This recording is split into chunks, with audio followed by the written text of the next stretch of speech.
Mi nombre es Claudio Barbosa. Si no me escuchan o si quieren interrumpirme por hacer una pregunta, me avisan, tomen la palabra y me avisan sin problema. Bueno, yo soy abogado escribano, no ejerzo como escribano, sino como abogado en temas de litigios y arbitrajes. En el estudio donde trabajo, lo que hacemos, el 70% es en materia de construcción, tanto asesorando empresas constructoras, arquitectos, promotores inmobiliarios, eventualmente alguna copropiedad por temas de responsabilidad decenal, y bueno, y siempre más que nada en el tema en el ámbito de la responsabilidad, del aspecto inmobiliario. La construcción, pero de real estate. Hemos tenido alguna participación en obras de infraestructura, pero más que nada centrados a lo inmobiliario. Y bueno, la idea de este taller justamente era poner énfasis en los conflictos de la construcción, en lo que sucede y un poco reflejar o contarles los distintos casos que hemos tenido y la experiencia, por lo menos nosotros como abogados, cuando nos vienen a consultar, tanto empresas constructoras, arquitectos, bueno, lo que dije recién, también promotores inmobiliarios, eventualmente alguna copropiedad. Básicamente, en el tema de la construcción, nosotros lo separamos en eso justamente, en obras de infraestructura y sector inmobiliario.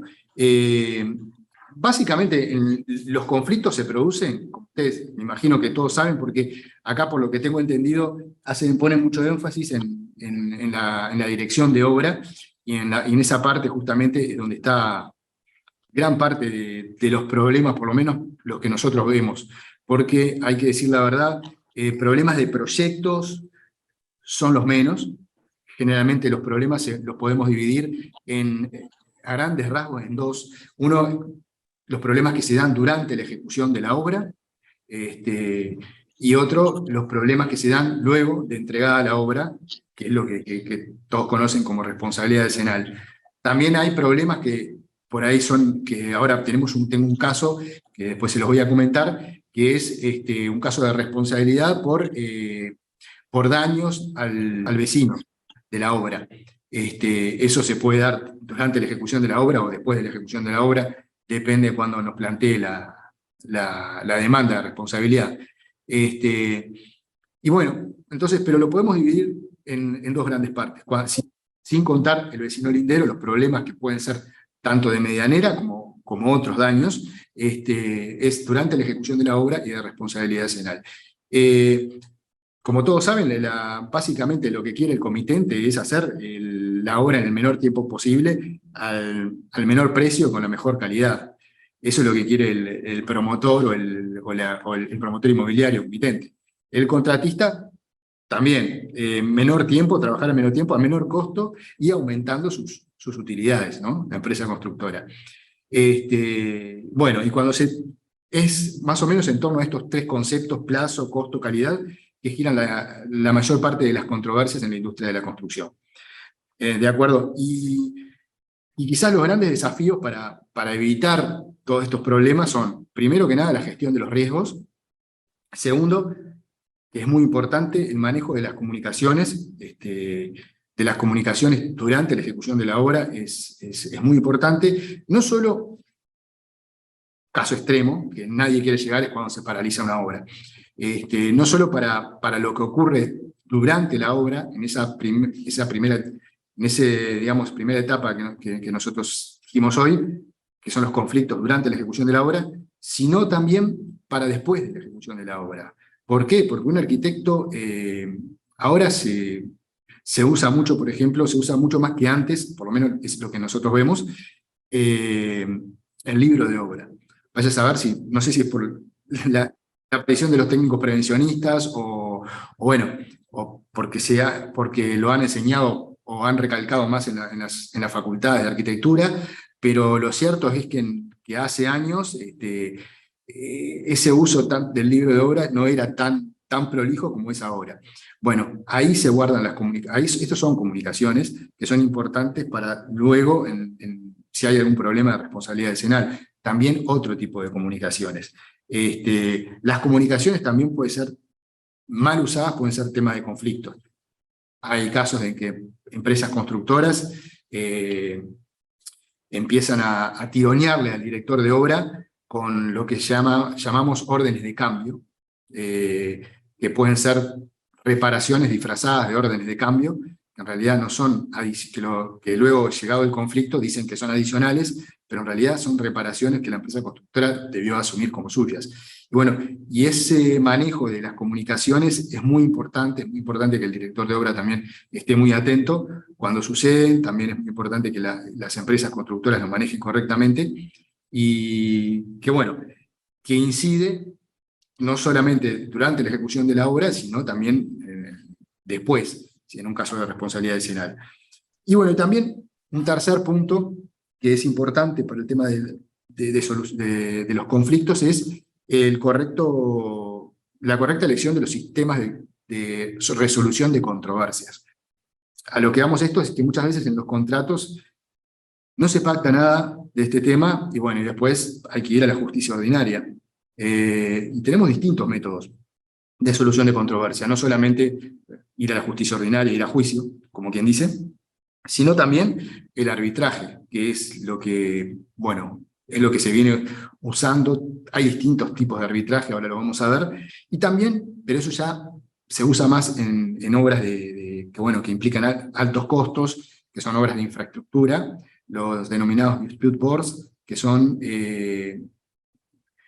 personas, técnicos, especialistas, que durante toda la obra participan desde que se firmó el contrato de obra, durante toda la ejecución de la obra, y cuando van apareciendo conflictos, ellos se les comunica. Ellos hay que comunicarles, digamos, están al tanto de toda la obra, no solo cuando aparece el conflicto. Se le van mandando comunicaciones periódicas y se los tiene al tanto, pero cuando aparece un conflicto específicamente, se les comunica, y ellos tienen la potestad de, bueno, decidir de una manera informal sobre qué camino tomar en la aparición de ese conflicto, o sea, en cualquier momento durante la ejecución de la obra. Y esas decisiones pueden ser simples consejos, o pueden tener carácter vinculante, depende de cómo se haya pactado en el contrato de obra. Como esto implica cierto costo, porque hay que pagarle a esa persona para que realice ese trabajo durante toda la ejecución de la obra, no se suele utilizar en cualquier construcción. Pero sí, cada vez más, este método se está utilizando en los temas en las construcciones de infraestructura, y eso sí está sucediendo, y sobre todo cuando hay entidades, digamos, internacionales, ahí se hace mención, y en los contratos se utiliza este sistema de resolución de conflictos. Bueno, esos 3 puntos entonces son los que podríamos decir que son los desafíos para evitar los conflictos, o para manejar de la mejor manera los conflictos. El primero, la distribución adecuada de los riesgos, que eso se hace mucho en la parte contractual, cuando se estipulan las contraprestaciones, y bueno, cuando se redacta el contrato. Después, el manejo adecuado de las comunicaciones, y por último, el sistema de resolución de conflictos. Eso. Después, lo que podemos decir, estoy dando una pequeña introducción, pero después vamos a ir a casos concretos, porque la idea justamente es eso, es que hablemos sobre casos concretos, y cualquier aporte, por supuesto, es bienvenido. En cuanto cuando hablamos de la responsabilidad decenal, hay algo que tienen que tener muy presente, que hoy en día estamos ante 2 regímenes de responsabilidad decenal, porque hay una ley que supongo que estarán al tanto, que es la 19.726, que cambió muchos aspectos de la responsabilidad decenal, y entonces lo que tenemos hoy es que conviven dos sistemas de responsabilidad decenal distintas, ¿de acuerdo? La primera, que es la anterior, ¿cómo podemos, digamos, determinar qué sistema nos rige o cuál no? Bueno, ahí depende del momento del contrato de obra, ¿de acuerdo? Para aquellos contratos de obra que son anteriores a enero de 2019, va a regir el viejo sistema de responsabilidad decenal. Pero a partir de enero del 2019 ya comienza el nuevo sistema, que es la ley 19.726, ¿de acuerdo? Tienen diferencias, generalmente se dice, bueno, pero hoy justamente estaba hablando con un arquitecto sobre ese tema, que no es tanto que se haya cortado el plazo de la responsabilidad decenal, el plazo de garantía, digamos, de la responsabilidad decenal, sino que quizás es porque ese plazo de 10 años sigue rigiendo para prácticamente los mismos vicios constructivos. Ahora lo que hay es otros plazos menores para distintos vicios constructivos. Por decirlo de alguna manera, tenemos plazos de 10 años, 5 años, y de 2 años, hay un plazo de 2 años que son para terminaciones, y quizás con el viejo régimen de la responsabilidad decenal, los otros abogados teníamos la posibilidad de decir, no, esto no entra. Esto no entra porque acá no está en riesgo ni la estabilidad del edificio, ni tampoco es un vicio funcional, que significa funcional, digamos, puede ser una vivienda, el inmueble no va a servir para el destino para el cual fue pensado. ¿Por qué? Por esos vicios. O no va a servir del todo, o se va a hacer eso, pero de forma incómoda.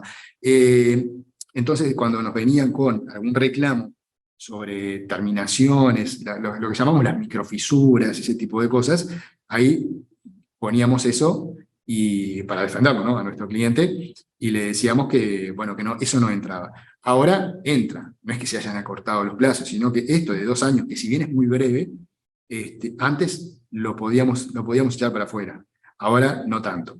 Y bueno, y después hay otras innovaciones que vamos a ver, que tiene también en cuanto al elenco de quiénes pueden ser demandados en la responsabilidad decenal. Lo que hace esta ley aclara un poco, pero aclara porque, por poner un ejemplo, y es un ejemplo es muy importante, es el caso de que si se puede demandar o no por responsabilidad decenal al promotor inmobiliario. Antes había 2 posiciones. Como la ley hablaba de empresario, utilizaba la palabra empresario, no constructor, y la diferencia era que hablaba de arquitecto y empresario. Entonces, ¿empresario qué era? Había quienes decían que el empresario era la empresa constructora, y punto. Pero después, empezó a ganar terreno en la jurisprudencia. Más que nada, en realidad hay una sentencia muy clara y muy reciente, que es de la Suprema Corte de Justicia, una sentencia del 2019, en donde ya a la vista con esta nueva ley, porque ya tenía a la vista esta nueva ley y su redacción, pero sabiendo que no era aplicable, igual la Suprema Corte de Justicia hace mención. Y dice que, bueno, que empresario en realidad va mucho más allá de la empresa constructora, es el que combina capital y trabajo para hacer la obra, y bueno, y ahí abarca un espectro mucho más amplio. No solo al promotor inmobiliario, sino a quien financió la obra incluso. Y esto, digamos, es un concepto en jurisprudencia, o sea, la opinión de los jueces, bastante nuevo. ¿De acuerdo? Si bien los abogados lo manejábamos antes, ya Sánchez Fontans hace mucho tiempo lo había mencionado, incluso esta sentencia se refiere a lo que dijo Sánchez Fontans. Es un autor que tenemos, no sé si ustedes lo habrán estudiado o no, pero es un autor que tenemos que dar referencia a los abogados para este tema. Y hace referencia a lo que él hablaba, pero realmente hasta el 2019 muy poco íbamos a encontrar ese concepto de que podía ser demandado el promotor inmobiliario. E incluso también hay sentencias en donde, por ejemplo, hay casos con el banco hipotecario.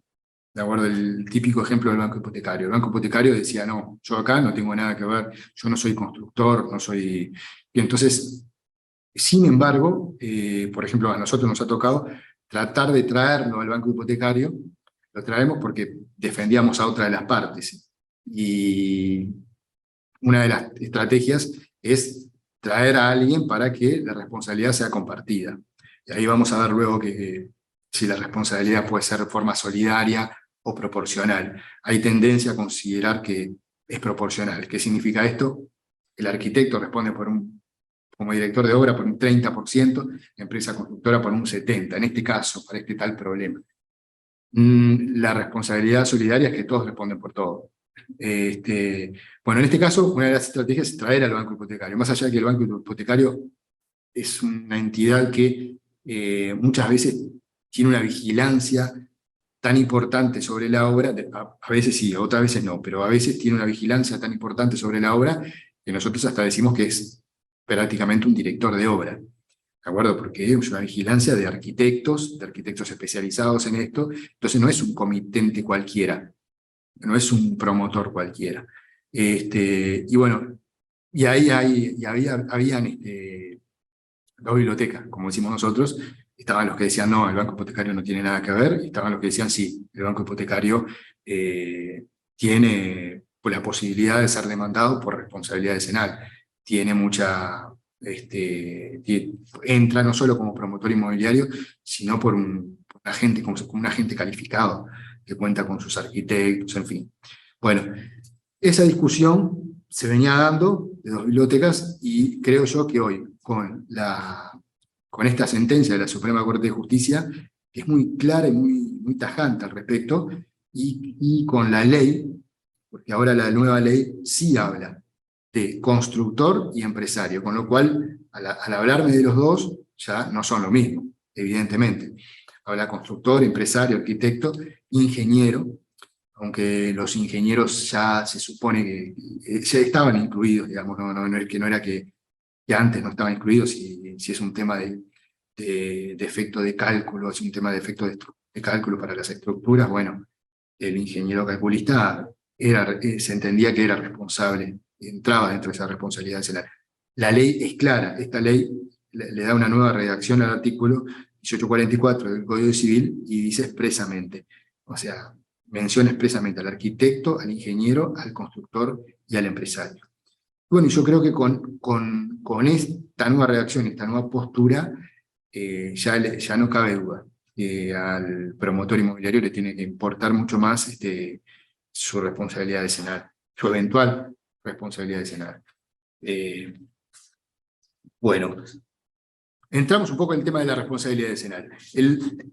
Es el artículo 1844, ahora tiene una nueva redacción, pero que entró en vigencia a partir de enero del 19, en donde se fija un plazo de prueba, ustedes saben, o de garantía, de 10 años, que comienza a correr desde la entrega de la obra. ¿De acuerdo? Si ustedes, esto quizá lo sepan, es lo más probable que lo saben, porque aparte, por lo que me dijeron, los egresados de esta universidad tienen una materia que es práctica profesional, entiendo que lo tratan, que bueno, que si el vicio se manifiesta dentro de ese periodo, ahí es que se entiende que resulta comprometida la responsabilidad de los agentes que vimos hoy, constructor, arquitecto, promotor. En cambio, si el inicio se manifiesta luego de transcurrido ese plazo, ya no corresponde su responsabilidad. Ahora, luego esto es muy importante, incluso yo cuando empecé en este tema, si bien lo entendí, me di cuenta que no todos los jueces lo entendían. Y, y ahí dije, bueno, yo siempre lo había tenido presente, sin embargo, me asombré que un juez de letrado de civil, que supone que ve estas cosas, se confundía los conceptos. Pero hay hay plazos distintos. Uno es de la, digamos que le vamos a denominarle periodo de garantía de 10 años, ¿de acuerdo? Desde que se entrega la obra. En donde tiene que aparecer el vicio constructivo para que empiecen a jugar los elementos de la responsabilidad decenal. Y luego está el plazo para iniciar una acción, ¿de acuerdo? ¿Qué significa esto? El plazo para iniciar una acción es que, por ejemplo, ahora han cambiado los plazos, digamos, de responsabilidad contractual, extracontractual, por otra ley, pero básicamente, si yo no inicio dentro de la acción, si a mí me aparece, vamos a suponer, el vicio constructivo, yo tengo noticia que me aparece a los 2 años, ahí, a partir de esos 2 años, y acá no cuenta si me empezó a los 2 años de recepción de obra, ya está, es responsabilidad vecinal. Pero ahí yo empieza a correr otro plazo que es para presentar la demanda. ¿De acuerdo? Si yo no presento la demanda en ese tiempo, a mí me prescribe la acción. ¿Qué significa esto? Que si yo la presento luego de vencido este segundo plazo, la otra parte me va a decir, no, prescribió, por lo tanto se desestima la demanda. Y si eso sucede, y si efectivamente pasó, significa que no me vale para nada que el vicio ya haya ocurrido dentro de la responsabilidad vecinal. Yo perdí la oportunidad de demandar a tiempo. ¿De acuerdo? Y esos dos tipos de plazos son distintos, son cosas distintas y que es importante que lo tomen, o sea, es importante que lo sepan para estos casos. Bueno, entre los principales aspectos, como vemos acá, tenemos el primero, es el periodo de tiempo que deben surgir los vicios constructivos para dar lugar a la responsabilidad vecinal. Eso es lo que le decimos el alcance temporal. El subjetivo es quiénes pueden reclamar y a quiénes se le puede reclamar. Eso los abogados decimos legitimación activa, que son quienes pueden reclamar, y a quienes se les puede reclamar es legitimación pasiva. Después, el alcance material significa qué vicios pueden dar lugar a determinada responsabilidad civil. Acá vamos a ver que hay, ahí sí, tanto en el alcance temporal, el periodo de prueba, como en el segundo, que es qué tipos de vicios pueden dar lugar a la responsabilidad, va a ser distinto el régimen anterior, digamos, a la ley, y al régimen que vino con la ley. Y acá yo ya hablo un poco de los dos alcances. ¿Por qué? Justamente porque se vincula mucho. O sea, el plazo, sobre todo en esta ley, se vincula mucho qué plazo va a regir para determinados vicios y qué plazo para otros. ¿De acuerdo? Antes, para los contratos de construcción previos a esta ley, era siempre 10 años desde la recepción de la obra. Están quienes dicen, bueno, está el tema de si la recepción de la obra implica recepción de obra definitiva o provisoria, lo vamos a ver. Y bueno, y son vicios, pero son vicios que afecten la estabilidad, la solidez del edificio o hagan impropio para su destino. Eso es lo que nosotros decimos ruina funcional o vicio funcional. ¿De acuerdo? Si esos tipos de vicios, y por ejemplo, si en este caso me caía alguien con un reclamo de terminaciones, lo que decíamos los abogados, como dije al principio, es decirles, no, esto no corresponde porque no está previsto para este tipo de vicios, son vicios de determinada entidad. Sin embargo, a partir de la ley, a partir de la vigencia de la ley, que es enero del 2019, ahí tenemos 10 años para vicios que afecten estabilidad, solidez del edificio o lo hagan impropio para su destino, 5 años de los demás vicios constructivos, excepto los que afectan elementos de terminación o acabado, y 2 años para los vicios o patologías de terminación o acabado. Como ustedes pueden ver, en realidad, está en duda si en realidad les acortó a ustedes, los arquitectos, por ejemplo, el plazo de responsabilidad vecinal. Porque si uno lo lee atentamente, uno podría decir que en realidad, más que acortar, en realidad los 10 años siguen igual para los mismos vicios. Pero yo ahora tengo otros vicios que pueden entrar en la responsabilidad vecinal, que tienen plazos más cortos. Eso sí. Pero entonces, acá no sabría, yo creo que no es tanto que les haya acortado el plazo de responsabilidad vecinal, sino que les dio plazos más cortos para otros vicios que por ahí algunos, de los 5 años, que son aquellos que no son los que afectan elementos de terminación acabado, bueno, podían entrar o no entrar, podían estar en duda, ¿sí? Había cierta postura de beneficencia para el que reclamaba, para el actor, le decimos nosotros abogados, de los jueces, diciendo bueno, haciendo que entraran esos reclamos, yo que sé, por ejemplo, temas de humedades, que ahí decían, bueno, no lo hacen, por ejemplo, si es un tema de humedades en una vivienda, decía, bueno, eso no lo hace, es un ruina funcional, porque se supone que una vivienda no puede estar con un tema de humedades, la gente no puede vivir con humedades, entonces entraba. Ahora ya, temas de terminación o acabado, microfisuras, las famosas microfisuras. Nosotros los abogados teníamos bastante suerte con echarla para afuera. En este caso, en esos 2 años, digamos, que entrarían. ¿Quiénes pueden reclamar? Los que pueden reclamar en la responsabilidad es el comitente, o sea, el comitente, promotor inmobiliario, el dueño del predio que está haciendo el edificio y que encargó la obra, y también los sucesivos adquirentes del edificio. Por ejemplo, los promitentes compradores, ¿de acuerdo?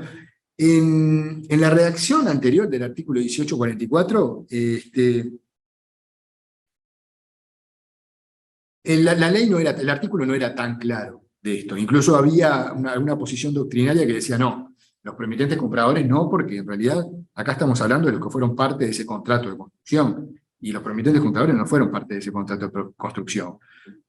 Y después estaban los que decían, bueno, sí, pueden ser, pero es un tema, es otra responsabilidad. Y ahí jugaba mucho, y ahí se decía, por ejemplo, que era una responsabilidad extracontractual. Nosotros dividimos la responsabilidad civil en contractual y extracontractual. Entonces ustedes dirán, bueno, ¿cuál es la diferencia?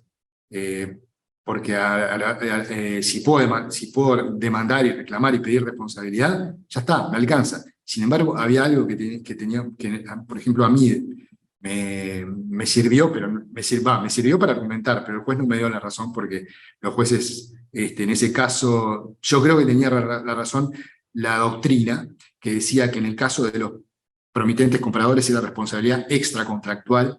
¿Y para qué lo utilicé yo eso? Por ejemplo, en este caso, para decir que la prescripción era de 4 años. La responsabilidad extracontractual tenía un plazo de 4 años. Y la responsabilidad contractual de 20 años. O sea, no se me terminaba nunca. Entonces yo decía, no, acá se trata de promitentes compradores, como dice fulano, se llama Carnelli, el autor, son 4 años, porque es extracontractual. ¿Por qué es extracontractual? Porque los promitentes compradores no fueron parte del contrato de obra entre comitente y no fueron parte de la obra.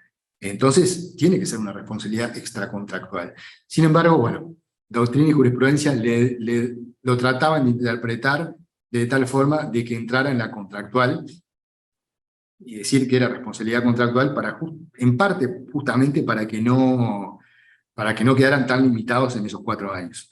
Bueno, así que marché preso, no me dio la razón, y generalmente la jurisprudencia toma este criterio.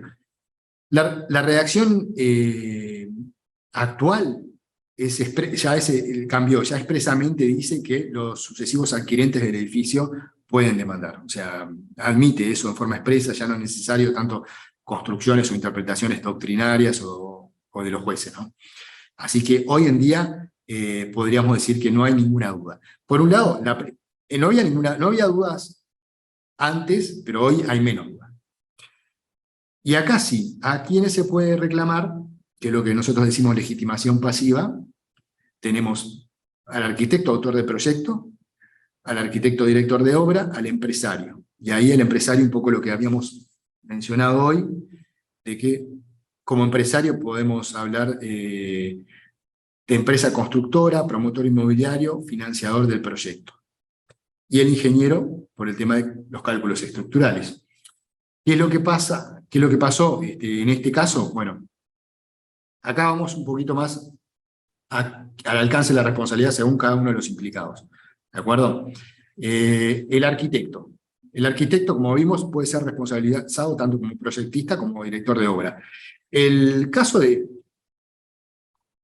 hay muchos casos que el mismo arquitecto que hizo el proyecto es el director de obra, ustedes ya lo saben, otros casos que se divide, o sea, hay arquitectos que son, o estudios de arquitectos que se dedican más a hacer proyectos y no tanto a dirección de obra. Y bueno, en el caso del proyectista es responsable por defectos o vicios causados por obviamente, defectuosa elaboración del proyecto, vicios del suelo, materiales inadecuados para la obra en cuestión.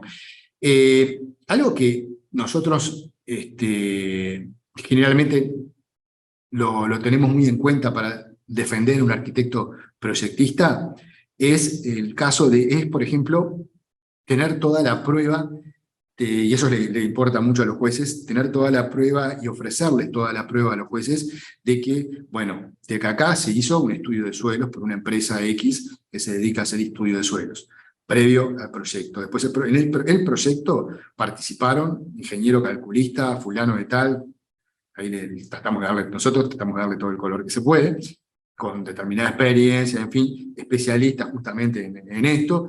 Después se hizo la sanitaria por empresa tal, y probarle a los jueces que el proyecto ejecutivo es todo esto.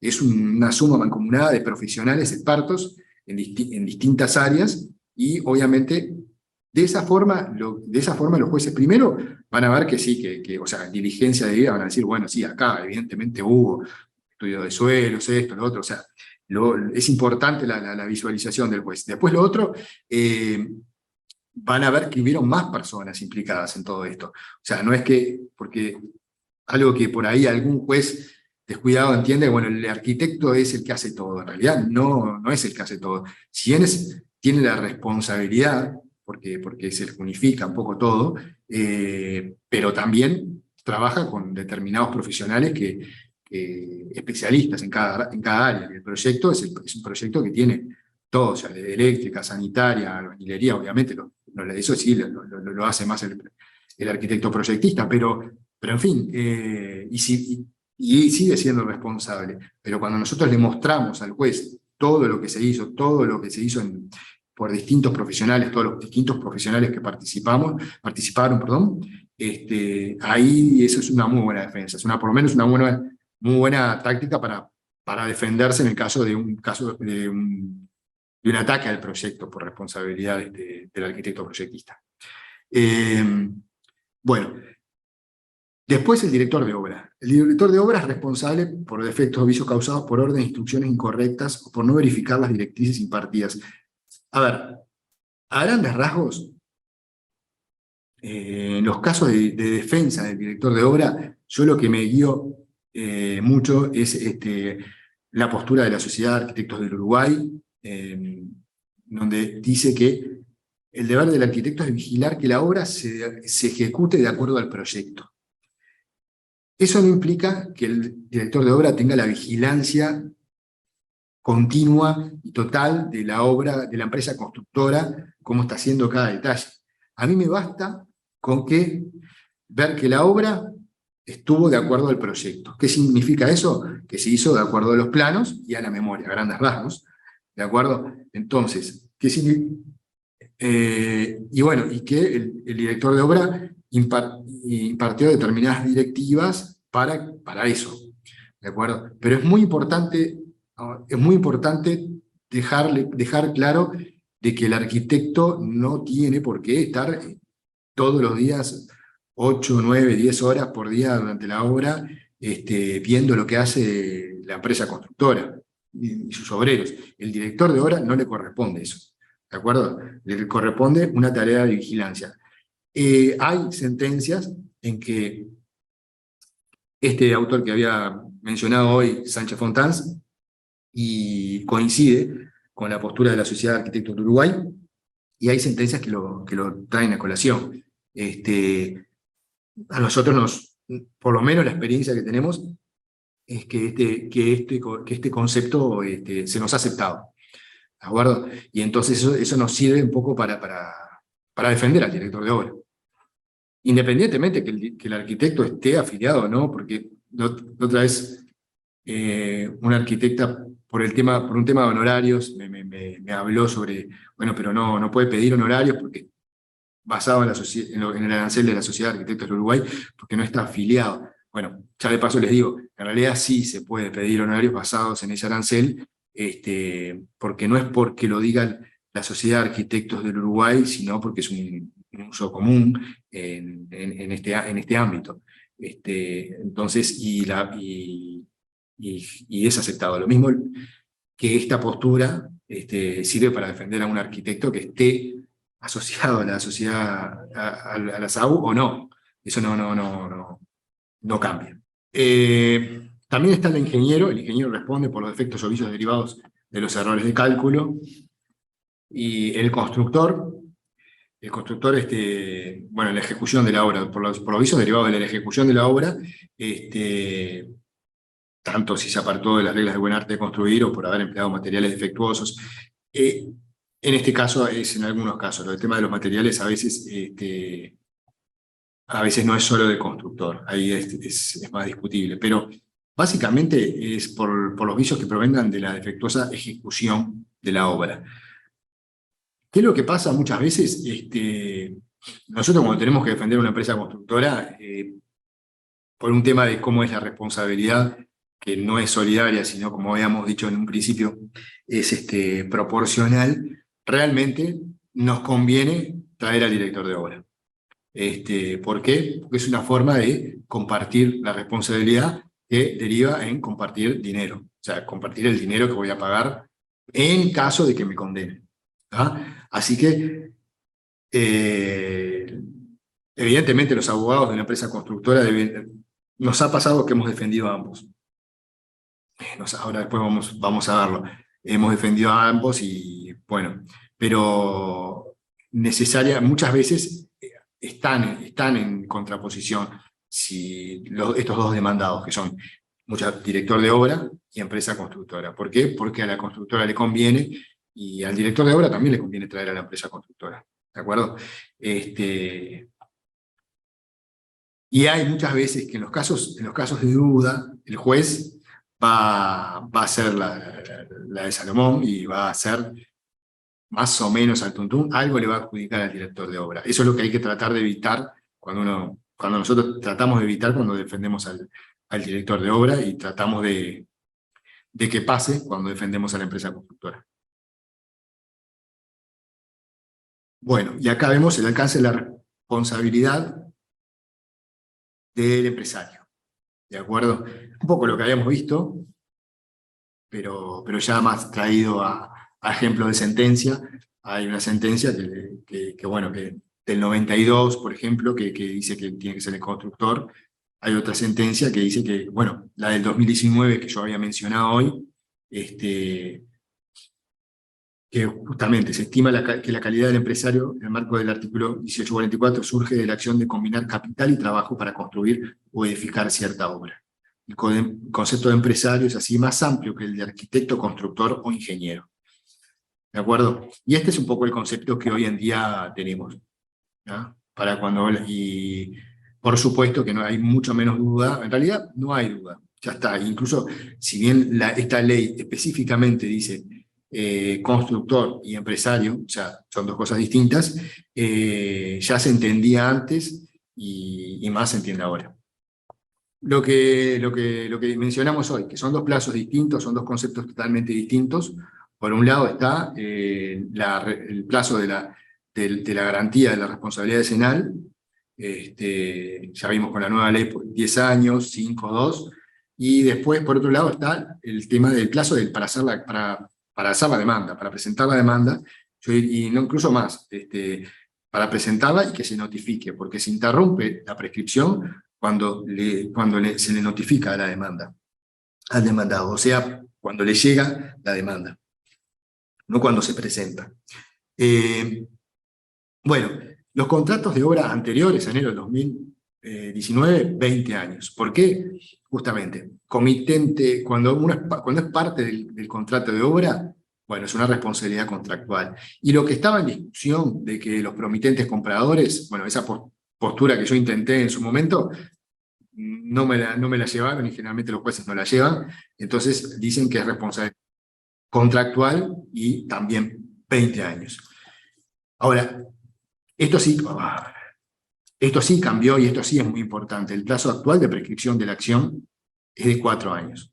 ¿De acuerdo? La llevaron al plazo de la responsabilidad extracontractual.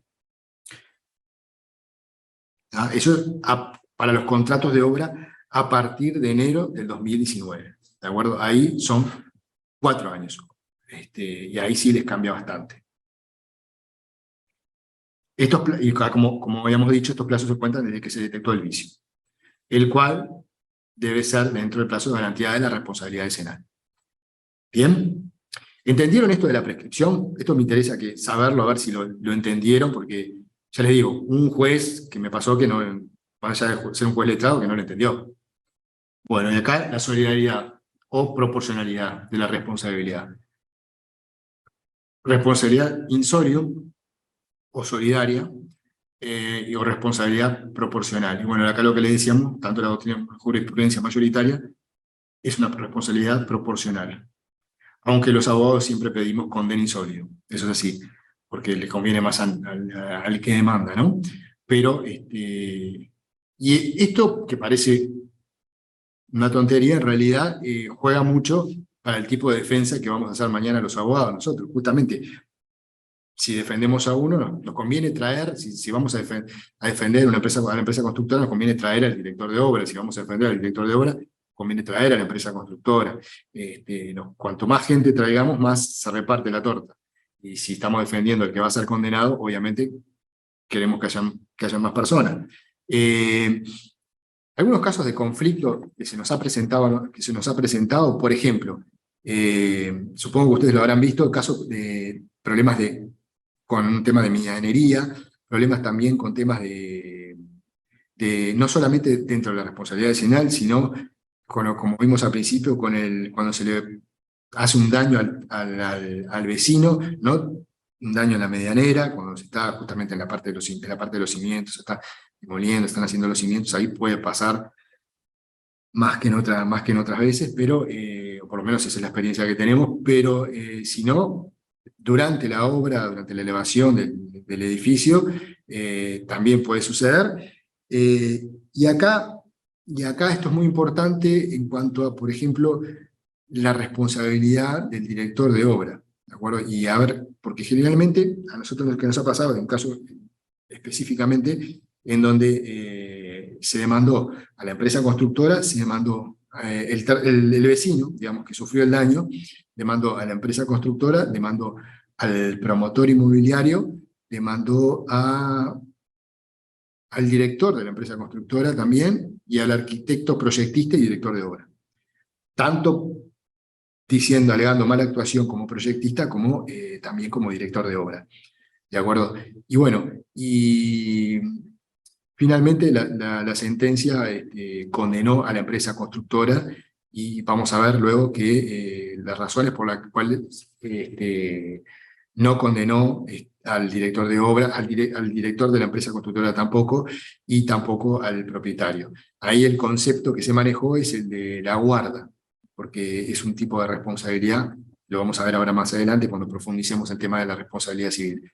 Quien tenía la guardia, la custodia del edificio, era la empresa constructora, por cómo era la obra, y por lo tanto el juez se fue por ahí. También ahí entró en esa sentencia, es importante porque entró a tallar el concepto que manejaba la Sociedad de Arquitectos del Uruguay, de que el director de obra tiene simplemente que vigilar que la obra se adecue al proyecto. No puede estar controlando toda la obra, toda la empresa constructora, y bueno, y mostrando la diligencia que el director de obra iba, en fin, y también mostrando que ese mismo arquitecto hizo el proyecto, todo como lo planteamos hoy, ¿no? Mostrando todo el grupo de gente que actuó, las distintas instancias, en fin, y ahí también se lo excluyó tanto como proyectista como director de obra de la responsabilidad. Vamos a dar algunos casos concretos basados un poco basados en la experiencia que hemos tenido en estos temas. Y bueno, también algo que me olvidé por ahí de hacer un poco de énfasis en el tema del arbitraje. Me gustaría comentarles, si bien hablé de los dispute boards, pero algunas particularidades de juicios bueno, y lo que es estos tipos de resolución de conflictos que son, por ejemplo, también el arbitraje, ¿no? Y vamos a dar unos casos concretos de algunos problemas que o sea, generalmente cuando viene el equipo de contencioso es porque ya está el problema, ya está el conflicto. Se trata de no llegar a eso, pero bueno, y entonces lo que vemos es la patología del negocio de la construcción. Y bueno, y se dan de los más diversos temas, desde problemas con el hormigón, que he tenido más de una oportunidad,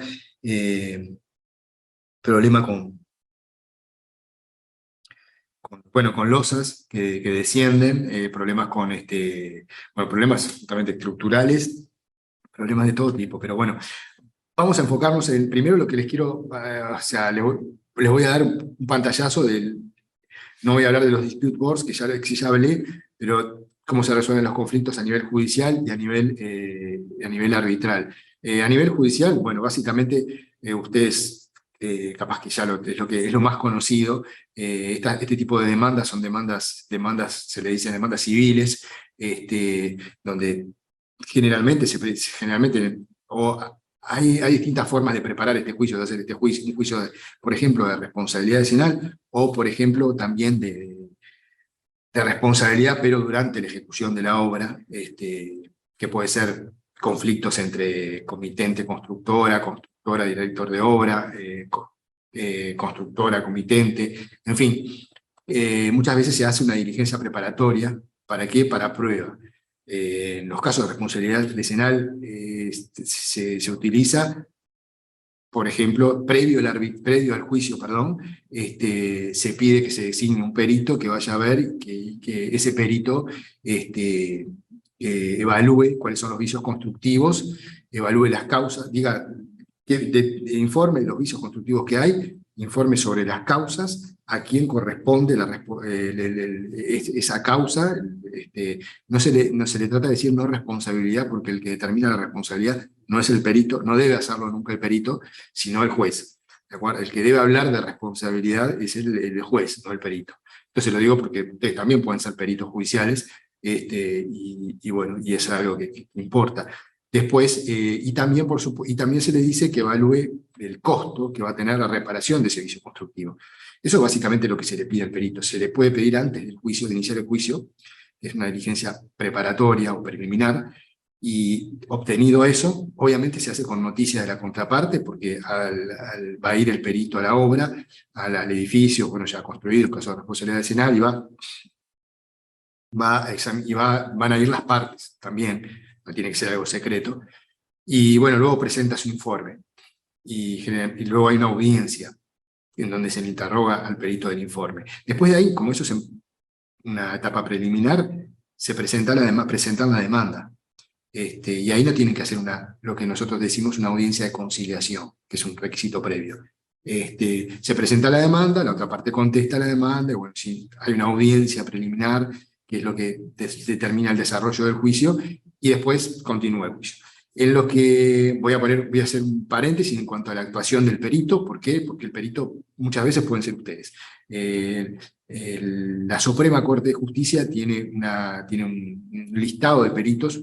Cada tanto abre la oportunidad para que se presenten profesionales, especialistas, a integrar ese listado de peritos. Se presentan en la Suprema Corte de Justicia, y la Suprema Corte de Justicia realmente no les exige demasiados requisitos, más que los títulos, en fin, el título de estar aprobado por una universidad registrada en el Ministerio de Educación y Cultura, obviamente con la aprobación, la carrera, y bueno, en el caso de ustedes, como arquitectos, se piden la inscripción y se los inscriben en una lista de peritos. Generalmente se les pide que digan, bueno, dónde, Montevideo Canelones, Maldonado, hay distintas áreas, no son departamentos, sino son áreas, zonas, y bueno, dónde ejercerían.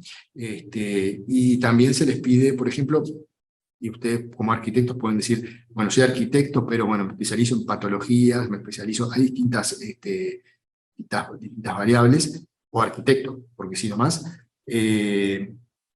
recomendamos que digan que son arquitectos especialistas en patologías. No entiendo que no les piden demasiado, no les piden una especialización, un posgrado en eso, pero simplemente que digan que van a entrar en ese sector. Y bueno, y ahí se los ponen en una lista de peritos. ¿Qué es lo que pasa cuando hay un juicio y nosotros tenemos que elegir a un perito judicial? Simplemente se nos sortea, se sortea, dicen, bueno, hay inscriptos, no sé, tienen peritos expertos en patologías, bueno, edilicias, bueno, de la construcción, no sé, hay 30. Digan un número del 1 al 30, o hacen bolillitas, o bueno, en fin. Y ahí, el día del número del 1 al 30, no lo están usando porque nosotros veíamos, a veces los numerábamos y decíamos cuál queríamos que fuese. Pero muchas veces hay distintas formas de sortearlo y, bueno, y se sortean tres. ¿Por qué? Porque se sortean tres y se le pide, está un titular, digamos, y dos suplentes. Si el titular no acepta, se le pregunta al otro, el otro si acepta, bien, y si no, bueno, va al tercero. Por eso, por las dudas, siempre se eligen tres. Se dicen los nombres, si las partes los abogados de las partes no tienen ninguna oposición a ese arquitecto, se procede a designarlo, a designarlo como perito. Ahí, si ustedes son peritos, les comunican eso, y ustedes tienen básicamente tienen el deber de aceptarlo, si están en la lista de peritos. Antes había una mala práctica, y ahora la corregimos un poco, de que el perito primero dijera, bueno, sí, yo acepto si me pagan estos honorarios. Ahora dijimos, no, si tú estás en la lista de peritos, lo que corresponde es que aceptes, y luego, en el informe, se estiman los honorarios. Se designan unos honorarios provisorios, pero son provisorios como garantía del perito que va a cobrar algo. Y bueno, y entonces ustedes van y aceptan, o por un tema fundado, explicando y probando la razón por la que no pueden aceptar, rechazan, pero tiene que estar fundada el rechazo de esa designación. Bueno, ahí al perito lo que tiene que centrarse es muy bien en el objeto de la pericia. ¿Por qué? Porque no puede irse más allá del objeto de la pericia. Se le va a tener problemas si se excede. Si se queda corto, le van a decir, se quedó corto y bueno, ya presenta una ampliación de su informe. Pero si se excede, ya la parte que no le sirva al peritaje le va a pegar fuerte. Por eso. Entonces es muy importante que vean eso. Después lo otro es que comuniquen a las partes, que presenten, se aconseja que presenten todo, voy a ir al edificio tal día, y se lo comunica para que las partes estén presentes, para que alguien les abra, o sea, para que le den una recorrida por el edificio, ¿no? Pueden hacer más de una visita, o después de la primera visita pueden proponer las medidas, hacer cateos, en fin, lo que ustedes entiendan para cumplir con el objeto de la pericia. Después ustedes lo que tienen que hacer es, les van a dar un plazo, lo normal es que se les dé un plazo. Ustedes pueden pedir, si el plazo es muy, muy breve y es una obra muy compleja, pueden pedir, decir, justificar por qué, porque por eso, por la complejidad de la obra y las tareas que tienen que hacer, y pedir una prórroga de plazo, que se las van a dar, una se las van a dar. Y entonces ahí ustedes, ¿para qué es eso? Para presentar un dictamen, un informe con el objeto de la pericia, que generalmente tienen que ver que sea tanto lo que pidió. Generalmente van a pedir las dos partes, ¿no? Actor y demandada. Y ustedes tienen que cumplir con lo que piden ambas. Y bueno, y luego de que ustedes presentan ese informe, los abogados de las partes van a tener oportunidad, poca, por 3 días, de pedirle una ampliación, o van a esperar a la audiencia, porque luego de ahí hay una audiencia, sí o sí hay una audiencia con el perito, y ahí lo interroga. Obviamente que la parte que le conviene, de la pericia, que le salió favorable, eh, va a ser cuidadoso, respetuoso y bueno, más ameno con el perito. La otra no, la otra va a ser más duro y va a tratar primero va a aclarar unos puntos. Por lo menos la estrategia que nosotros tenemos es aclarar unos puntos que nos convienen y empezamos con suavidad. Pero si no nos conviene, después, bueno, vamos cada vez más duro y bueno, cada uno tiene técnicas de interrogatorio, pero puede llegar incluso a impugnarse la pericia o pedir un segundo peritaje. Son dos cosas distintas. Pedir un segundo peritaje por impugnarla o simplemente pedir un segundo peritaje. ¿De acuerdo? Con el informe, ustedes presentan el informe, si les piden una ampliación, hacen una ampliación, y ahí la estimación de honorarios definitivo. Ahí dicen, bueno, en definitiva, generalmente aumentan los honorarios provisionales, y bueno, y así se hace la pericia. Lo que sí tienen que tratar de ser siempre lo más imparciales posible, lo más técnicos posible, fundar, generalmente lo que se les va a pedir es eso, o sea, es la verificación, determinación de los vicios, las causas, o sea, a quién responden esas causas, sin poner la palabra responsabilidad, pero o a quién atribuyen esas causas, quizá mejor que quien responde. Pero ojo, si no le piden eso, a quién atribuyen esas causas, ustedes tienen que ver bien el objeto de la pericia. Si no se lo dicen, no lo hagan. Y después, bueno, generalmente les van a pedir los montos, ¿de acuerdo? El objeto de la pericia va a estar determinado en esa audiencia, en el acta de la audiencia preliminar, que yo les mencioné al principio, que es la primera audiencia. Y bueno, a ver qué otra cosa sobre las pericias. Bueno, las pericias se utilizan justamente en los juicios, y también se pueden utilizar en los arbitrajes. Ahora, ¿qué son los arbitrajes? Los arbitrajes es un método de resolución de conflicto de forma privada. Los juicios son ante el Poder Judicial, un organismo estatal, un tercer poder del Estado, o uno de los tres poderes del Estado. El arbitraje es algo que se establece en un contrato, se hace una cláusula que se dice todos los conflictos, básicamente, ¿no? Las diferendos que ocurran a consecuencia de este contrato se van a resolver mediante un arbitraje, no ante la justicia ordinaria, sino un arbitraje. Y serán decididos por uno o tres árbitros, un tribunal arbitral, puede decir, y a veces, y ahí hay dos tipos que es un juicio, básicamente es como un juicio, para decirlo de cierta forma más, más sencilla, pero ante personas privadas que son especialistas en la materia. Pueden ser abogados que tengan especialidad en temas de la construcción, entonces, porque al final lo que se trata es un tema de responsabilidad, y la responsabilidad un poco es lo que hacen los jueces, o sea, entonces, ¿qué es lo que pasa cuando el árbitro de un tema de la construcción es abogado?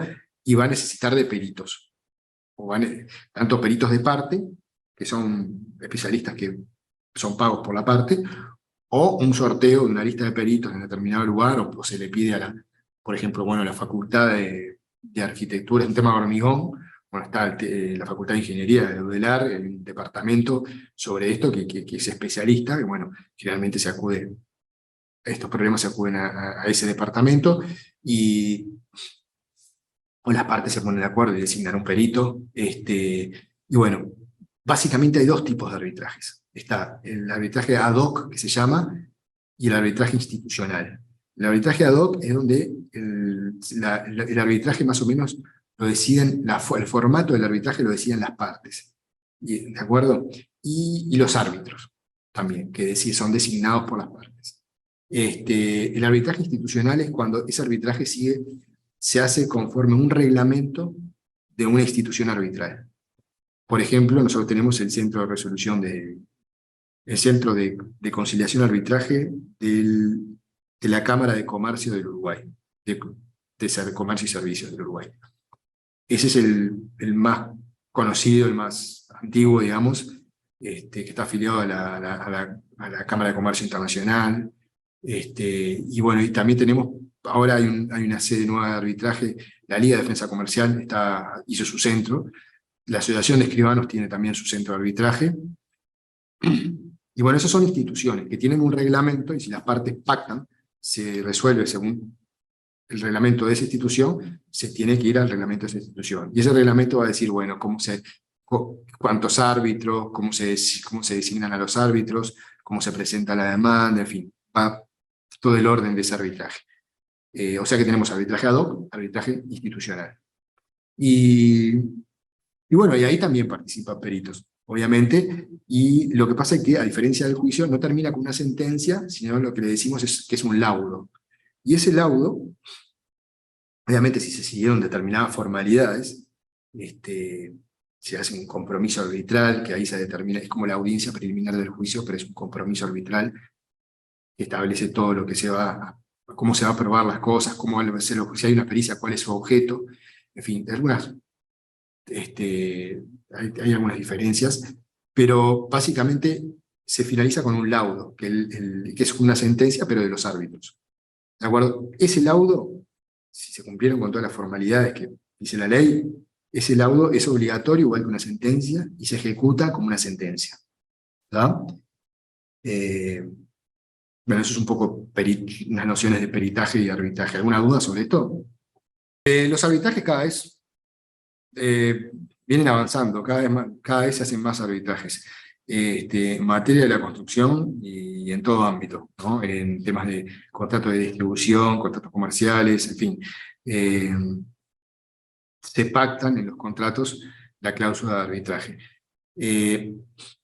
Algo importante, porque tengo un caso justamente que implica eso, es que se trata de un caso donde es un contrato de obra comitente, constructora, en donde se hace referencia al director de obra, se establece una cláusula arbitral, o sea, se resuelven los conflictos por arbitraje, y el director de obra firmó ese contrato.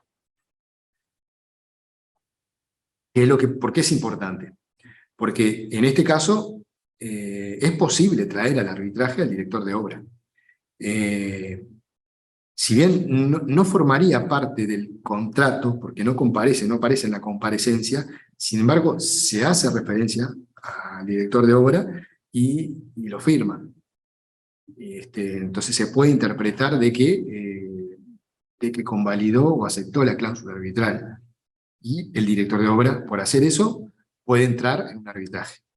Téngalo presente porque se me ocurre, o sea, se nos planteó en un tema que todavía no hemos hecho el arbitraje, no hemos iniciado el arbitraje, pero tenemos esa posibilidad, la estudiamos y vimos que teníamos esa posibilidad, por lo tanto me parece bueno advertirlo ahora, para que lo tengan presente.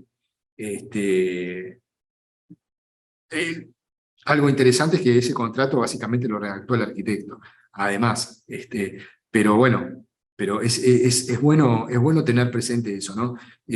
Porque por ahí ustedes ni se dan cuenta, bueno, en este caso la arquitecta, yo creo que como el contrato era entre empresa constructora y comitente, por ahí ni previó que ella podía haber, si hay un problema, ella podría haberse metida ser traída, digamos, a un arbitraje. Pero puede pasar, hoy se nos presenta el caso, se nos trae el contrato, y vemos que podría suceder, podríamos accionar así. Así que eso me parece útil destacarlo ahora, con ustedes que son arquitectos justamente. Y bueno, ahora sí, pasamos un poco a los casos que me parece importante destacar para la práctica de ustedes. Hay un caso que, antes de ir al detalle de otro, y es cuando, vieron como al principio habíamos dicho que lo que quiere el comitente es que la obra se haga lo más pronto posible al menor, o sea, al menor precio posible y de la mejor calidad. ¿De acuerdo? Lo que quiere la constructora es que se haga también, lo más pronto se termine, lo antes posible, eh, y obteniendo la mayor utilidad posible, ¿no? O sea, menor costo y más ganancias, porque muchas veces se hace un precio cerrado, se licita, se hace un precio cerrado, y bueno, por eso es que si la obra se le extiende, le va a generar más costos y le va a achicar las ganancias a la empresa constructora. Ahora, el tema de que también el promotor muchas veces quiere, porque nos ha pasado que por ahí el promotor es el dueño de una fábrica, lo que está haciendo es una fábrica, y que es muy distinto a un edificio, que luego se va a vender, las unidades se van a vender. Entonces, un comitente quiere que su fábrica esté perfecta, impecable, aparte va a tener showroom, o sea, va a ser punto de venta también, de distribución, o sea,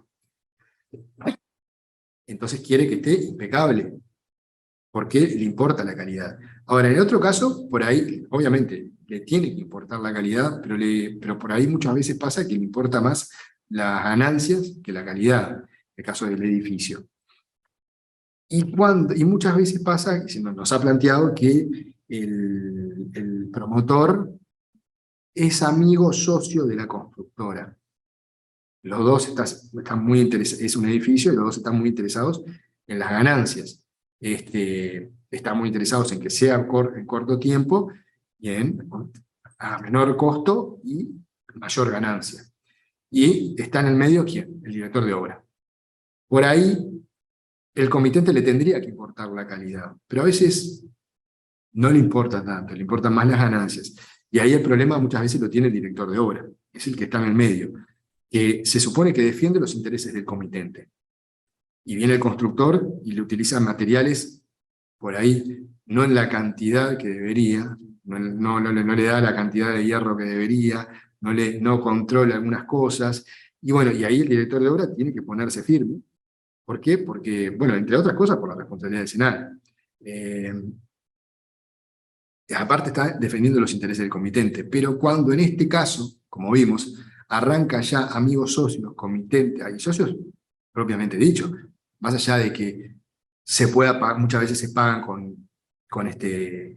se les puede decir socios porque se les paga con alguna unidad, en fin, pero más allá de eso, entonces muchas veces puede verse en problemas el arquitecto con el director de obra en una situación así. ¿De acuerdo? No sé si me van siguiendo a lo que me refiero. Esto se ha planteado más de una vez, y una vez se planteó con un amigo director de obra, que ahí le comenté los casos que habíamos tenido similares. Este, Se da mucho en los nuevos promotores inmobiliarios.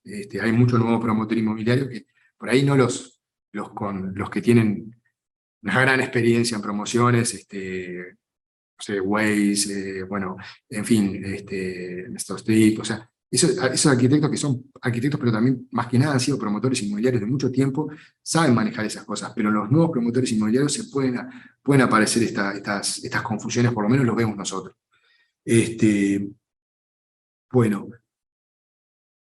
ese es un caso, no es un caso propiamente dicho, pero son casos que andan en torno a ese problema que muchas veces se nos presenta y que nos parecía importante destacarlo. Después, hay un caso que me parece que es interesante y que lo voy a desarrollar un poco más, que es porque viene a colación un poco el tema de la responsabilidad civil. Entonces básicamente me sirve para explicar un poco la responsabilidad civil, breve pantallazo, ¿no? Porque nos quedan unos minutos. Nosotros cuando nos viene alguien con un problema, los abogados visualizamos tres áreas de responsabilidad.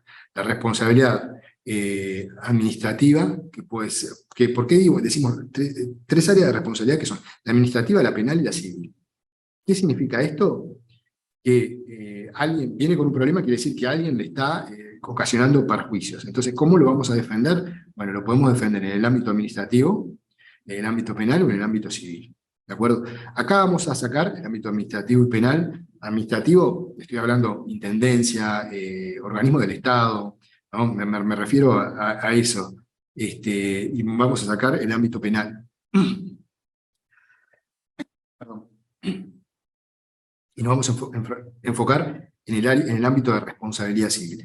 Dentro del ámbito de responsabilidad civil, que es propiamente de daños y perjuicios, tenemos la responsabilidad contractual y extracontractual, que un poco vimos hoy. Hoy cuando hablamos de los distintos regímenes de prescripción. ¿De acuerdo? La contractual, plazo largo, más breve la extracontractual. La responsabilidad decenal, con esta nueva redacción, nos va a la prescripción de plazo corto. Bueno, responsabilidad en dos ámbitos, responsabilidad contractual y extracontractual. Dentro de la extracontractual, que el caso que vamos a manejar ahora es esta extracontractual, tenemos tres tipos de responsabilidades extracontractuales. Una por hecho propio que significa que, bueno, voy, no sé, me cruzo un día, me pasa algo y me peleo con alguien, le pego, lo lastimo. Hace una demanda, más allá de la responsabilidad penal, que no la vamos a ver, hace una demanda por responsabilidad civil, porque, no sé, tuvo que ir al dentista y es algo horrible, violento, pero es para poner un ejemplo, ¿no? Ponerse un diente. O sea bueno, o que me sacaron a mí, porque alguien se enojó y, no sé, estaba mal. Bueno, le hago esa responsabilidad. ¿Qué nos unía algún tipo de vínculo obligacional, contractual? No teníamos ningún contrato, no había nada. Entonces es una responsabilidad, se dice, por hecho propio, dentro de la responsabilidad extracontractual, que es clara porque no había ningún contrato, es una responsabilidad por hecho propio. Yo ocasiono un daño a otro. Después está la responsabilidad por hecho del auxiliar. ¿Qué significa esto? Bueno, alguien que trabaja para otra persona, ejecutando sus trabajos, le hace daño a un tercero. Se le puede hacer demandar al patrón, por decirlo de alguna forma. ¿De acuerdo? Responsabilidad por hecho de la auxiliar. Y después responsabilidad por hecho de las cosas, que es lo que vamos a hablar ahora del caso este. ¿Qué significa responsabilidad por hecho de las cosas? Y bueno, técnicamente siempre la responsabilidad iría, siempre necesito un sujeto que actuó, no es porque nada por un hecho de la cosa y voy a demandar una maceta que se me cayó del edificio y me lastimó. No. ¿Qué pasa? En las obras se da que por la vorágine de una obra pueden ocasionar, yo qué sé, vamos a suponer que se le cae algo al vecino y le hacen daño a la propiedad del vecino en una obra. Bueno, eso es responsabilidad por hecho de las cosas, ¿de acuerdo? Y ahí, en responsabilidad, hablando lo más con ejemplos, a base de ejemplos, para que tengan, para no profundizar y no legalizarlo la cosa con terminología jurídica que creo que no sirve, no agrega. Dentro de este tipo de responsabilidad extracontractual, ¿de acuerdo? Tenemos, para que se dé, generalmente nosotros los abogados manejamos 4 elementos, ¿de acuerdo? Uno, que haya un hecho ilícito, otro que haya culpa, otra que haya daño. Sí, el daño es importantísimo, ¿por qué? Porque estamos hablando de la responsabilidad civil, es reclamo por daño. Si no logro probar que hay daño, ya no va a haber ningún tema de responsabilidad civil. Habrá, en casos de un contrato, multas aplicables porque hizo tal cosa o tal otra, pero daños y perjuicios, tengo que probar los daños y perjuicios. No hay daños punitivos, que daños punitivos nosotros le decimos tiene que pagar algo como sanción porque hizo porque hizo esto. Si hizo esto, se le sanciona con esto de daños punitivos. ¿De acuerdo? No, eso no se da. Nuestro régimen de responsabilidad, salvo que se establezca una pena, una multa, expresamente, que no son daños, los daños y perjuicios hay que probarlos. Y bueno, y después lo importante, y acá es donde siempre vamos a enfocar mucho el caso, es el nexo causal entre el hecho y el daño. ¿De acuerdo? El hecho, que se me cayó algo del 5º piso, ¿de acuerdo? Y el daño significa que efectivamente eso que cayó dio arriba de algo del vecino que lo rompió y que le costaba, no sé, X dinero. ¿De acuerdo? Entonces, esa rotura que tuvo el vecino fue ocasionada por el hecho de que sucedió, de que provino por la obra del edificio, se cayó algo y lo rompió. Hay un nexo causal que nosotros lo probamos. Esto del nexo causal es un poco donde jugamos la mayor parte del partido nosotros. ¿De acuerdo? Y acá viene justamente, vamos a ver en el caso el tema de la responsabilidad del arquitecto, por ejemplo. A mí me demanda un arquitecto por un hecho de las cosas. Por esto, el director de obra, por ejemplo, se cayó algo de la obra del edificio, rompió un elemento del vecino, que tenía un valor X. El director de obra no es responsable de eso. El director de obra no puede estar controlando lo que hacen los obreros de la empresa constructora. ¿De acuerdo? El director de obra, justamente, la tarea es de vigilancia que lo ejecutado se adecue al proyecto. Y ahí nos tenemos que centrar, ahí nos tenemos que quedar en eso. ¿De acuerdo? Y que en virtud de eso tiene que impartir correctas directivas y hacer que se cumplan las directivas. Pero evidentemente no hay un nexo causal entre la actuación del director de obra, lo que tiene que hacer un director de obra como director de obra en una obra, y este daño que tuvo el vecino, porque no fue producto por una mala orden, generalmente, o mala vigilancia del director de obra. Y ahí se interrumpe el nexo causal. ¿Me explico? En este caso, lo que pasó es que, justamente, el vecino demanda al comitente, constructora, director de la constructora, arquitecto, proyectista y director de obra, que era el mismo, del estudio. Y el problema se originó en unos movimientos y vibraciones en la construcción de los cimientos de la obra, como suele pasar mucho eso. Aparentemente, esto es lo que dice quien demanda, se habrían producido rajaduras, humedades, roturas de cañería, etc. También casos de acoso por parte de los obreros de la empresa constructora bueno, a las hijas de la propietaria. Se dio eso también. Hoy pasa cada vez menos, pero bueno, se dio. Lo importante es que los argumentos de la demandada fue que no se realizaron estudios previos necesarios en el predio del lindero, o sea, que no se tomaron en cuenta características de la construcción del inmueble, del predio del lindero, o sea, del predio de quien demanda, a la hora de decidir cómo construir y qué herramientas utilizar, y no se utilizaron técnicas y herramientas apropiadas. ¿De acuerdo? Entonces, acá la defensa del arquitecto, esos fueron los fundamentos de la demanda del vecino. La defensa del arquitecto, perdón, bueno, ahí tenemos que tener en cuenta esos 4 elementos, y sobre todo el nexo causal entre el hecho ilícito y el daño. Y también siempre, además de probar el nexo, de que no hubo nexo causal, siempre hablamos de la culpa. ¿Por qué? Porque decimos que hay diligencia debida y decimos que el arquitecto actuó con todas estas previsiones.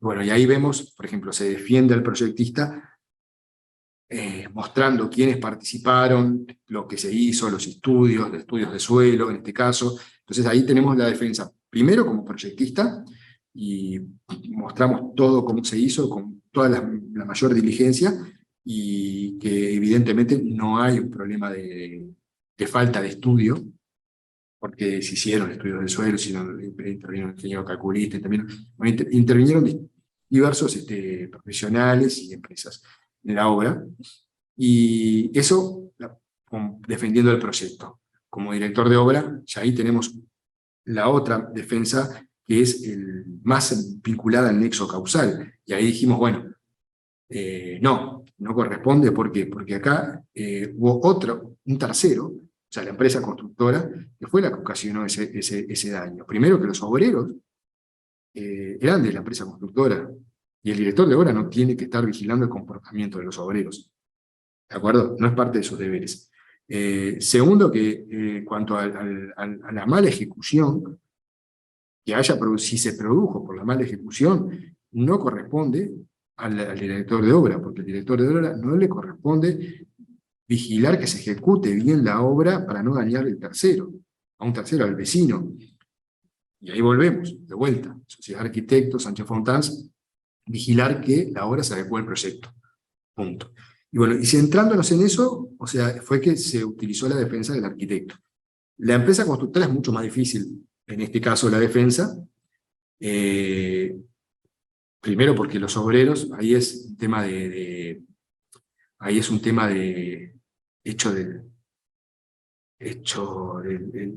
auxiliar, como habíamos dicho, o dependiente, me salía del dependiente, pero auxiliar o dependiente, en caso de los obreros, y también hecho de las cosas en el caso o acto propio, pero se centró en el hecho de las cosas, en este caso. Hecho de las cosas en el caso de que se le ocasionó daño por la ejecución de la obra.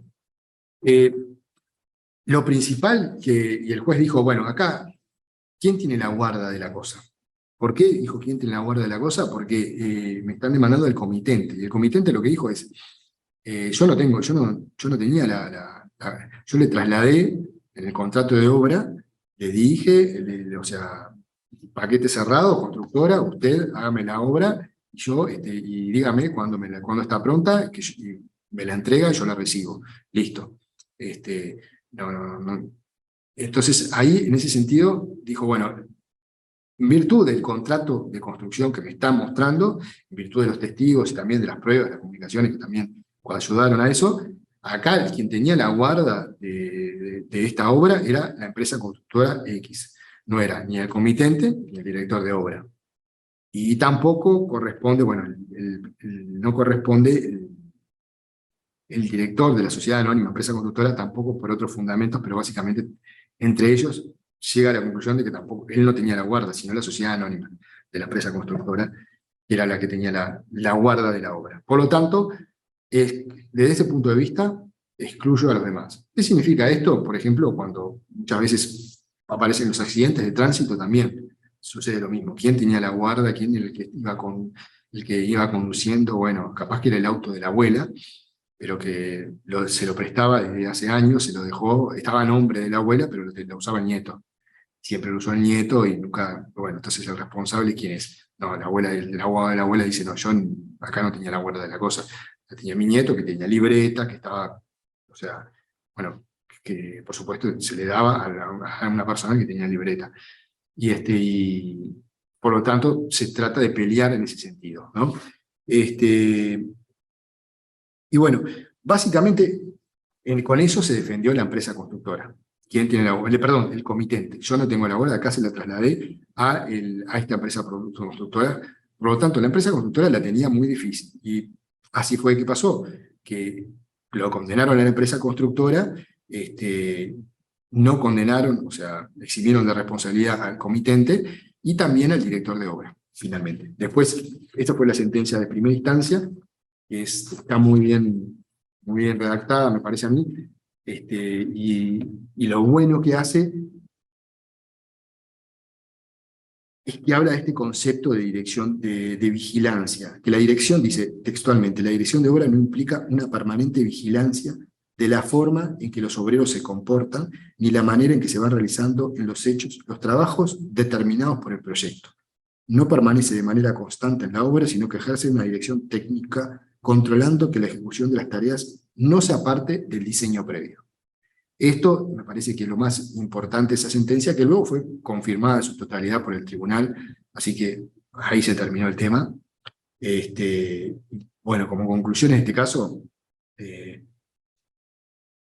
primero conocer que un arquitecto, proyectista o director de obra puede ser demandado en caso de que se dañe un lindero. Puede pasar que puede haber responsabilidad, ¿de acuerdo? Por el proyecto, porque no se hicieron los estudios adecuados, puede pasar o no se utilizaron las herramientas o metodología adecuada, pero sobre todo porque no se hicieron los estudios previos, y eso puede afectar al arquitecto como proyectista. En este caso se demostró que se hicieron todos los estudios previos. El arquitecto proyectista es el principal responsable, según la conclusión, es el principal responsable del proyecto, independientemente de que participen múltiples profesionales, aunque se puede citar en garantía a estos profesionales en caso de que haya errores de ellos. Y también, si no se quiere citar en garantía, es bueno demostrar que todos participaron, que muchos participaron y que se hizo un proyecto ejecutivo completo. Por eso es muy importante, la tercera conclusión, dar los pasos adecuados en el proyecto y tener prueba de ello. Y bueno, y después la tarea del director de obra, bueno, que ya hay sentencias que reconocen lo dicho por la Sociedad de Arquitectos del Uruguay, así como doctrina y jurisprudencia respecto a lo que vimos del director de obra. Bueno, quiero dar por cerrado ahora el taller, dejarlo abierto a ver si tienen alguna pregunta, alguna duda, y bueno, no sé, cualquier comentario, bienvenido.